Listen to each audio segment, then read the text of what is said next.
Soy Alfredo Envid y soy el coordinador de una asociación que se llama Asociación de Medicinas Complementarias.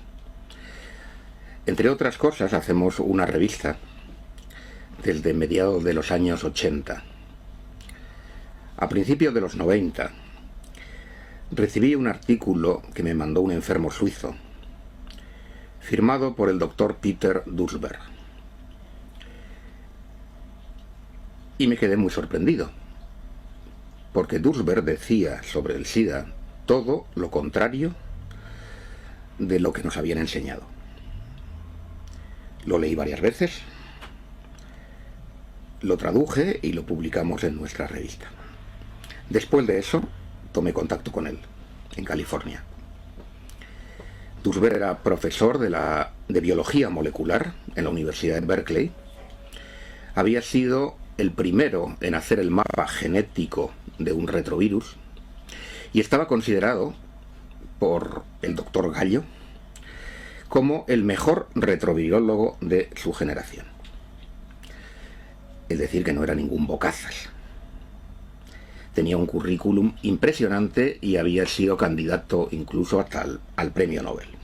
Fue él, entre otras cosas, el que descubrió los genes del cáncer.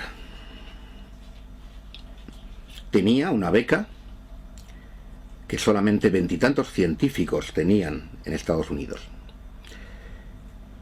Es decir, estaba situado dentro de los veintitantos científicos de élite más importantes de Estados Unidos. Duesberg me explicó que había muchos otros y me dio los contactos. Había un grupo que se llamaba Rethinking AIDS, que se acababa de formar en ese momento, que agrupaba decenas de científicos del más alto nivel de la ciencia oficial, de la ciencia más ortodoxa, que decían que todo lo que se había dicho sobre el SIDA era falso. Así que me lo tomé en serio. No se trataba ya solamente de un artículo, sino que hicimos un monográfico entero de 400 páginas y organizamos un congreso en Barcelona. Ese congreso, que tuvo lugar en el 93, si no me equivoco, vino Duesberg, vino Harvey Bialy, que era entonces el director científico de la revista Biotechnology, una de las más importantes revistas de biotecnología profesional del mundo. Vino Alfred Hassin, que era un hombre ya retirado, inmunólogo, y además con otras dos especialidades médicas, profesor emérito de inmunología y muchos otros. Para mí quedó claro que tenían razón. Además de estos, me sorprendió también mucho que hubiera 3 premios Nobel. Y me sorprendió mucho de que no nos hubiéramos enterado ninguno de que había 3 premios Nobel y decenas de científicos cuestionando la hipótesis oficial. Eso ya de por sí debe invitaros, a los que estáis viendo esto, a poner un punto de interrogación en lo que es el dogma del SIDA. Implica que hay una censura en la ciencia. De hecho, esa censura, muchos de estos científicos la han vivido. Desde que Duesberg empezó a decir esto, por ejemplo, puesto que hemos empezado a hablar de él, y se lo merece, puesto que fue el primero que tuvo el valor de enfrentarse con la ortodoxia, su beca desapareció, sus fondos de investigación desaparecieron. Le quitaron hasta la secretaria. Y sufrió las consecuencias de decir la verdad y de ser honesto.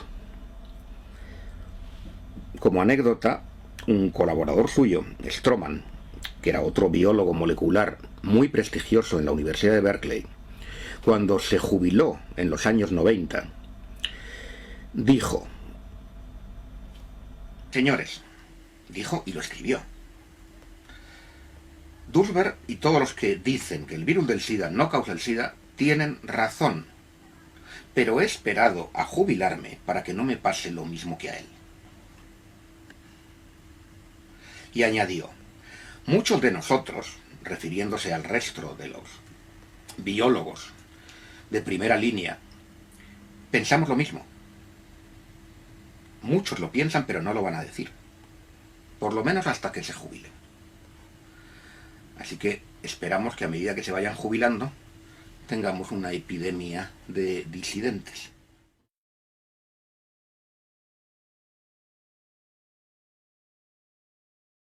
En realidad, todo el mundo piensa que esta cuestión del SIDA empezó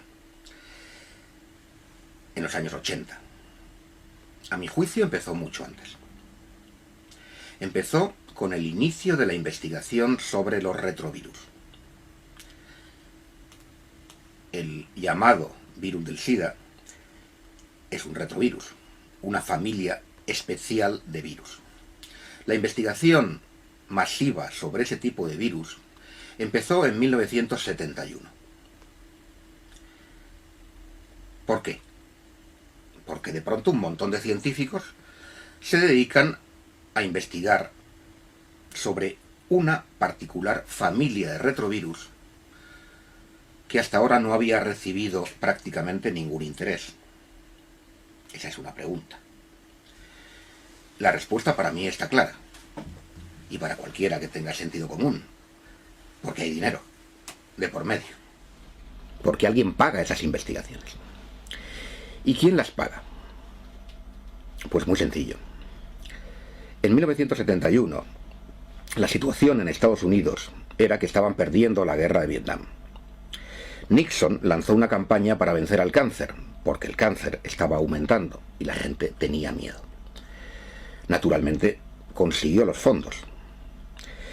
Así que los fondos fueron a su campaña para vencer al cáncer. Bueno, hasta aquí todo parece muy bien. Pero cuando se ve la letra pequeña, resulta que todo el dinero iba a ir para demostrar que un retrovirus causaba el cáncer. Es decir, para culpar a los virus o alguna familia de virus de el aumento del cáncer y de la responsabilidad del cáncer. Esto es incuestionable, son hechos históricos de la investigación científica. ¿Por qué se escogió los retrovirus? ¿Por qué no otros? Ese es un punto clave. Los retrovirus no matan a las células que infectan. Para que un virus cause el cáncer, la primera condición es que no mate a la célula. Si un virus se mete en una célula y la mata, ya no hay cáncer. Por lo tanto, por ese motivo se escogieron a los retrovirus. ¿Y qué sentido tenía dedicar todo el dinero a esto? Pregúntenselo.